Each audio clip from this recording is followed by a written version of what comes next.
In the last few days, the calm waters of the southern Caribbean have transformed into the stage for a major show of naval power. Leading this buildup is the USS Lake Erie, a guided missile cruiser that has just crossed the Panama Canal. And joining it beneath the waves is the USS Newport News, a nuclear-powered fast-attack submarine. Together with a growing fleet of destroyers, amphibious assault ships, and thousands of Marines, these vessels represent one of the most significant U.S. deployments to the region in years. But why are they here? What exactly can these warships and submarines do?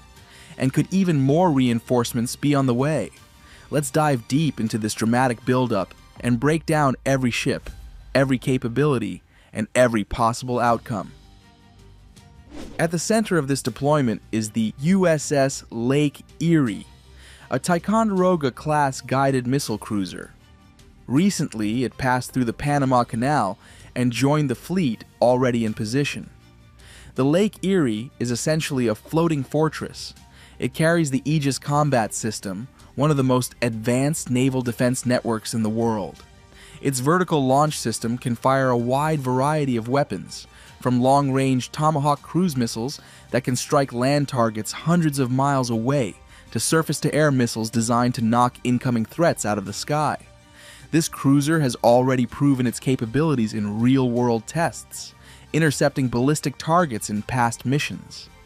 Its presence in the Caribbean sends a very clear message. This is not a symbolic patrol. This is a ship built for decisive action. Supporting the Lake Erie are 3 Arleigh Burke-class destroyers, the USS Gravely, the USS Jason Dunham, and the USS Sampson. These destroyers are the workhorses of the U.S. Navy. Each one carries the Aegis system as well, along with advanced radar, sonar, and vertical launch systems. They are versatile. They can defend the fleet from air attacks, track submarines beneath the waves, or launch strikes at targets hundreds of miles away. Their mix of standard missiles, tomahawks, and torpedoes allows them to handle nearly any threat. In simple terms, if the cruiser is the command centerpiece, these destroyers are the loyal knights guarding its flanks. Fast, lethal, and ready for multiple missions at once. Perhaps the most intriguing part of this deployment is what we cannot see. Beneath the surface of the Caribbean is a nuclear-powered fast-attack submarine. While the Navy hasn't publicly listed every detail, reports identify it as the USS Newport News. This submarine represents silent power. It moves undetected, capable of launching Tomahawk cruise missiles with pinpoint accuracy.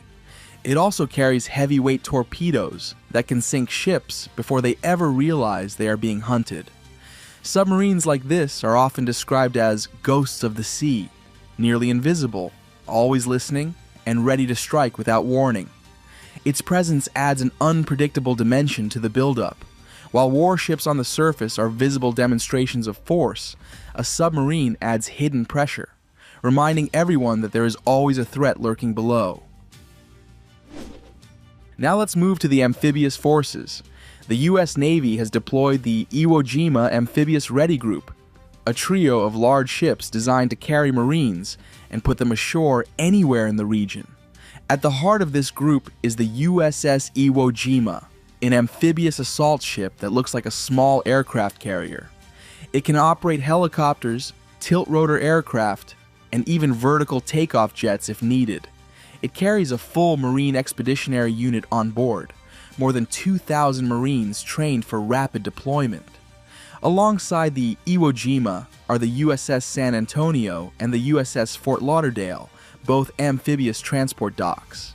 These ships are designed to launch landing craft and amphibious vehicles, carrying Marines and equipment ashore quickly.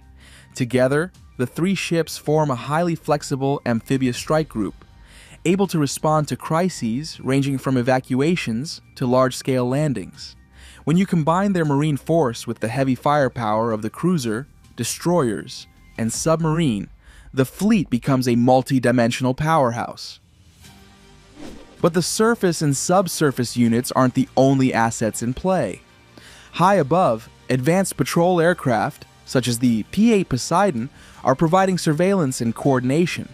The P-8 is essentially a flying command post with the ability to detect ships, submarines, and even small vessels across vast distances. It can guide the warships below, track suspicious movements, and, if necessary, deploy its own weapons. With eyes in the sky, the fleet gains an enormous advantage in awareness and control. So the question remains, why now? Officially, this deployment is framed as part of a regional security operation, focused on protecting maritime routes. But analysts are quick to point out the political backdrop. Venezuela, facing internal turmoil and leadership under Nicolás Maduro, views the U.S. presence as a direct provocation.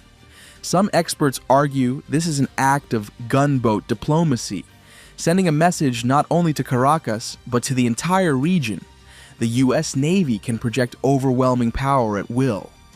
Others see it as reassurance to allies and partners nearby, demonstrating that Washington is willing to defend stability in the hemisphere.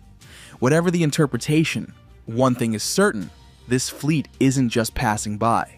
It is positioned carefully, and it is designed to be noticed. Now the big question: will more ships be sent? At the moment, the fleet stands at 7 major surface combatants, plus 1 submarine. That is already a formidable strike force.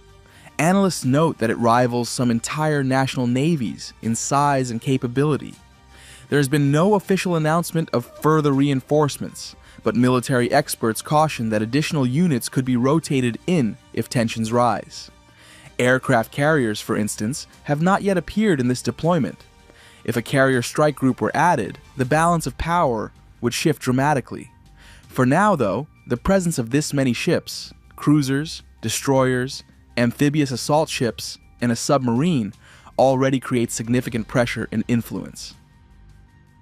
All of these ships together carry an arsenal that covers every dimension of modern warfare. From their vertical launch systems, they can unleash Tomahawk cruise missiles capable of striking targets hundreds of miles inland with remarkable precision. Their standard missiles provide a shield overhead, intercepting aircraft or even ballistic threats before they can approach. For closer defense, they rely on evolved Sea Sparrow missiles and rapid-fire close-in weapon systems, which act as the last line of protection against anything that slips through.